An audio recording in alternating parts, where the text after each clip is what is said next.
Bom dia, ótimo sábado, que Deus abençoe a todos. Passando aqui hoje para deixar mais uma palavra de edificação, mais uma palavra de fé, mais uma palavra sobre as maravilhas que nosso Senhor Jesus fez nessa terra. Em Mateus 9, capítulo 18 a 26, a Bíblia vai contar a história de Jairo e sua filha, que veio a falecer.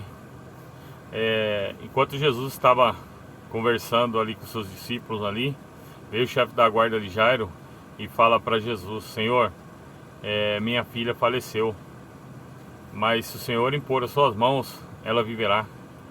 Então imediatamente Jesus, vendo a fé de Jairo, Jesus nem questionou, Jesus se levantou e automaticamente ele já se direcionou à casa de Jairo. Só que nesse trajeto ainda, Jesus, pela multidão, Jesus foi tocado por uma mulher que tinha por mais de 20 anos um fluxo de sangue constante. Como é hoje na nossa língua, né? Ela tinha seu ciclo menstrual que não parava, era constante, não parava. Ela já tinha tentado de tudo, a Bíblia relata que ela já tinha tentado de tudo. E então, quando Jesus estava caminhando, ela pegou entre as multidões, se rastejando, ela conseguiu tocar na orla da roupa de Jesus.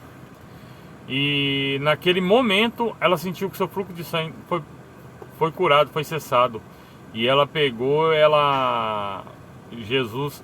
aí ela pegou, se levantou e Jesus parou.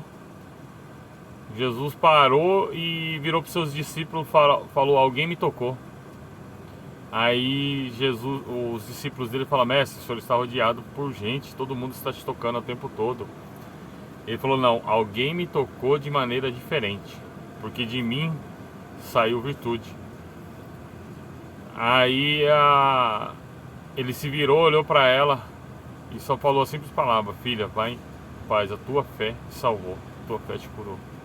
E prosseguindo para a casa de Jairo, chegando na casa de Jairo, tinha uns tocadores de flauta, tinha uma multidão. Ele pediu para que essa multidão se retirasse, porque a menina não estava morta.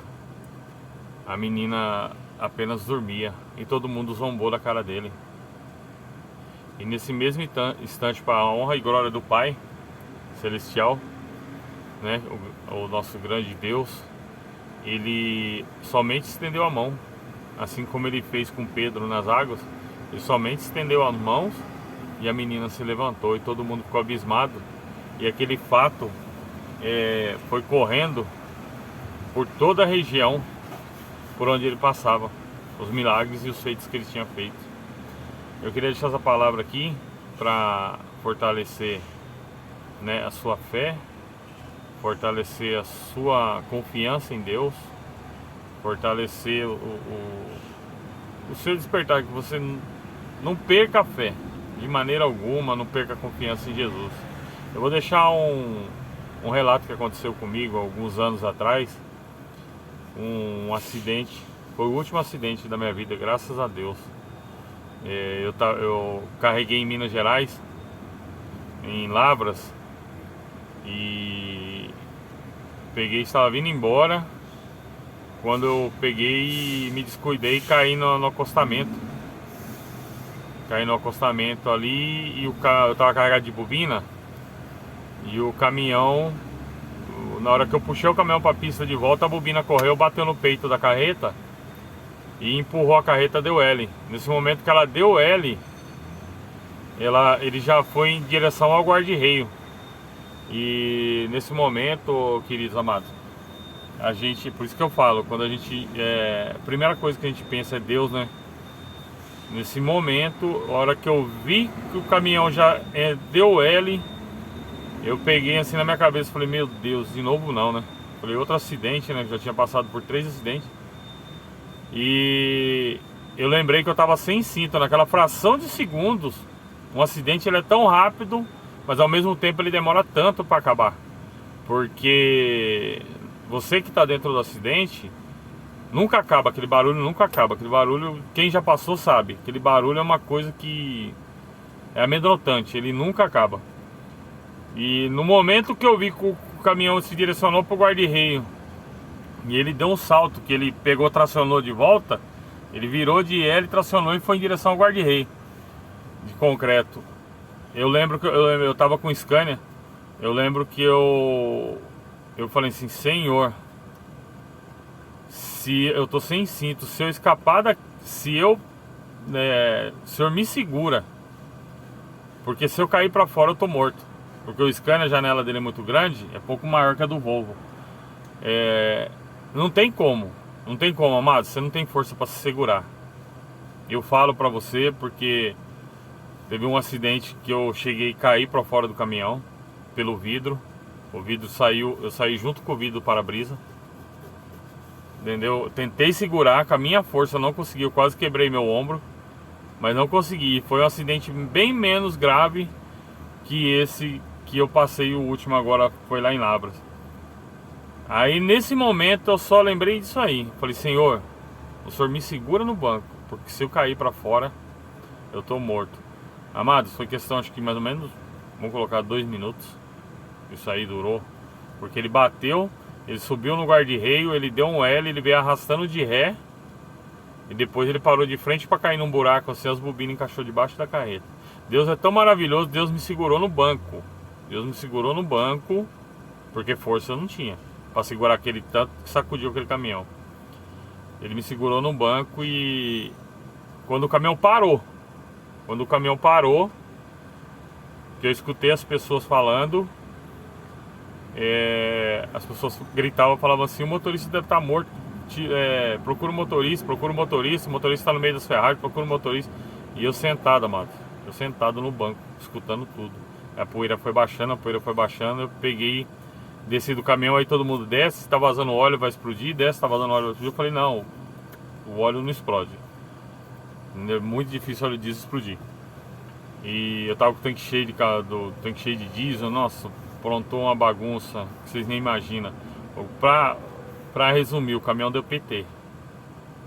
O caminhão arrancou o motor, arrancou a caixa de câmbio, arrancou o diferencial, o tanque de combustível arrancou, porque ele foi caminhando em cima do guarda-reio. A carreta entortou os eixos todinho, entortou a carreta. E o mais interessante, amado, quando desceu eu não sabia nem o que tinha acontecido. O meu lado tinha dado L. Aí eu fiquei pensando: como que o meu lado deu L? Depois que eu fui entender que eu bati de frente, a carreta dobrou, o caminhão foi de ré. Era meio descida, o caminhão foi de ré em cima do guarda-reio. Só que aí que eu falo pra você, como que esse caminhão virou de frente pra rodovia de novo e parou atravessado na rodovia assim, em direção a um buraco que ia cair na ribanceira. As bobinas de aço encaixaram todas debaixo da carreta, nos pneus assim, segurando a carreta. Era bobina para fazer amortecedor. Então, aquilo ali, naquele momento eu falei: não, só tem uma explicação, Deus. É por isso que eu falo, a gente crê em Deus. Por isso que a Bíblia fala, amados, que no momento final da sua vida, por mais que você erre, por mais que a gente seja falho, porque a gente é falho. Eu estou falando de Deus hoje, mas eu nunca fui assim. Eu sempre fui falho, eu tive meus defeitos e hoje tenho. Eu erro, entendeu? Eu fico nervoso como qualquer pessoa. Às vezes eu vejo uma cagada no trânsito, eu fico nervoso, entendeu? Mas a gente procura se acalmar. A gente procura, às vezes, uma questão de você fala: vai em paz, vai em paz. Deus te abençoe, amado. Entendeu? Primeiro que hoje em dia tá muito... o trânsito está muito caótico, né? E a gente não sabe quem está dentro de cada carro. Entendeu? A gente não sabe se tem uma pessoa que passou por uma dificuldade à noite, uma pessoa que perdeu um parente, ou um bandido, um policial que sofreu um atentado à noite. Então a gente não sabe quem está dentro de cada carro. Então a gente tem que às vezes pensar 2 vezes para xingar, para falar, para fazer qualquer coisa. Entendeu? E naquele dia eu vi o quanto Deus me ama. O quanto Deus me ama. Porque a palavra dele mesmo fala que se a gente se arrepender, no momento final da nossa vida, como aquele ladrão que estava na cruz ao lado de Jesus, que ele pediu para Jesus: Senhor, quando estiver no reino do céu, lembre-te de mim. Jesus vira para ele e fala: em verdade te digo, estarás comigo, hoje mesmo estarei comigo no reino do céu. Então, a gente confiar em Deus. Mesmo nos momentos difíceis, a gente confiar em Deus, confiar no nosso Senhor Jesus Cristo, que tudo vai dar certo na nossa vida. Era isso. Uma palavra abençoada, uma palavra de fortificação na nossa fé. E eu espero que todos tenham um ótimo sábado, um bom início de final de semana. Muito obrigado.